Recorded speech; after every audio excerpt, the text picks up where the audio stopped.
As Joe Biden continues provoking a war with Russia, more evidence is piling up that the entire conflict is designed to protect U.S. military labs conducting illegal biological experiments. When America's Pearson Sharp explains. For most of us Americans, the so-called war in Ukraine doesn't make a lot of sense. But when you start to dig under the surface, under the slick media propaganda promoting war and destruction, then you'll understand why our leaders are pushing America to kick off World War III. To put it simply, Ukraine is the deep state. I don't mean it's a part of it, I mean it is the deep state. Ukraine isn't even its own country anymore. It's been bought and sold by the West for the West, and a Western puppet has been put in power to do the bidding of his Western masters.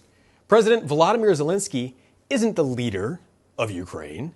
He's an actor who was hired to play a part so Washington can continue using Ukraine as its own personal money laundering piggy bank and bioweapons playground. Those biological and chemical weapons facilities the mainstream media won't talk about? Yeah, they're real. And there's a good chance they were even instrumental in cooking up COVID-19.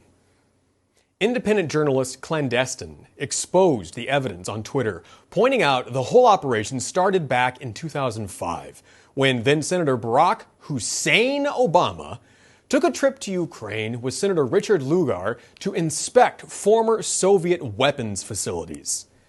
In reality, the U.S. was taking control of these top-secret bioweapons facilities, complete with a fully stocked arsenal of the deadliest nuclear and chemical weapons on the planet. And for the next decade and a half, top-secret U.S. government research was carried out in these labs, without any oversight or accountability. That's how Joe Biden and his son Hunter were able to get their foot in the door with Hunter's company, Mediich. Hunter's firm, Rosemont Seneca, actually invested $500,000 in the San Francisco pathogen research company, Mediich, working in Ukraine, on top of millions in additional funding he secured through other firms like Goldman Sachs. The situation came to a head in 2014 when Obama's regime, including the CIA and Assistant Secretary of State Victoria Nuland, toppled Ukraine's democratically elected government with a fake civil war. A leaked phone call actually exposed Nuland plotting how Ukraine's new government should work. I don't think cleats should go into the government. I don't think it's necessary. I don't think it's a good idea. Flash forward to 2022 when Washington vehemently denied there were any biolabs in Ukraine or that the U.S. had anything to do with them, mocking the people who question the narrative as nothing more than dirty conspiracy theorists. Yeah, but can you explain to us has there been any relationship between the... We are not developing biological or chemical weapons inside Ukraine. It's not happening. But that story didn't stick for long, and good old Victorian Nuland, under pressure from Senator Marco Rubio, finally cracked and admitted that, yes, there are in fact bioweapons labs in Ukraine. Does Ukraine have chemical or biological weapons? Ukraine has biological research facilities, which, in fact, we are now quite concerned Russian forces may be seeking to gain control of. So we are working with the Ukrainians on how they can prevent any of those research materials from falling into the hands of Russian forces should they approach. So these labs are so dangerous, in fact, that the State Department is terrified the Russians might get their hands on them.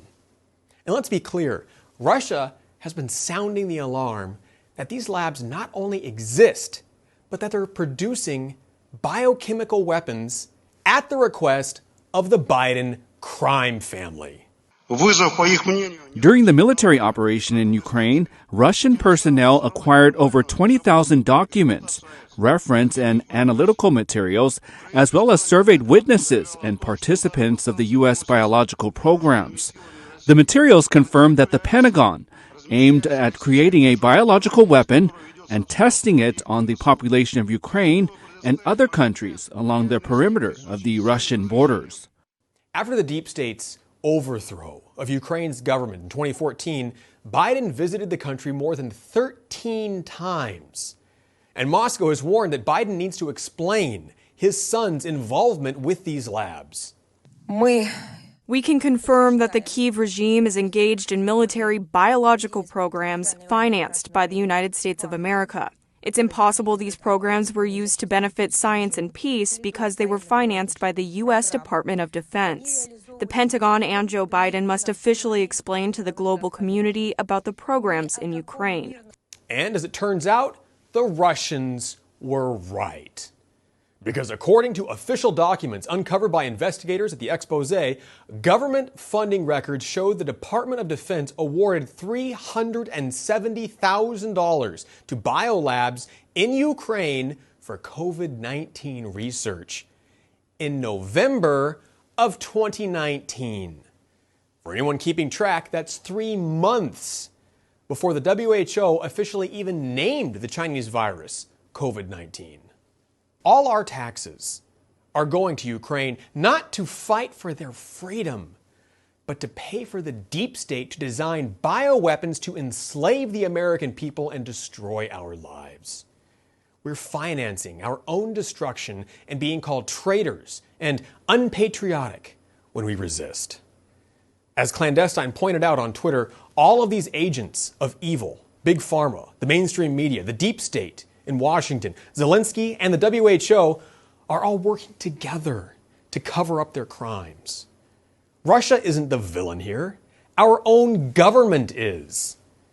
Russia may have even had an obligation to fight back against the bioterrorism America is apparently conducting in Ukraine. Until these criminals are brought to justice, more of our tax dollars will be spent on weapons destroying Ukraine, more innocent lives will be lost, and the United States will march ever closer to World War III.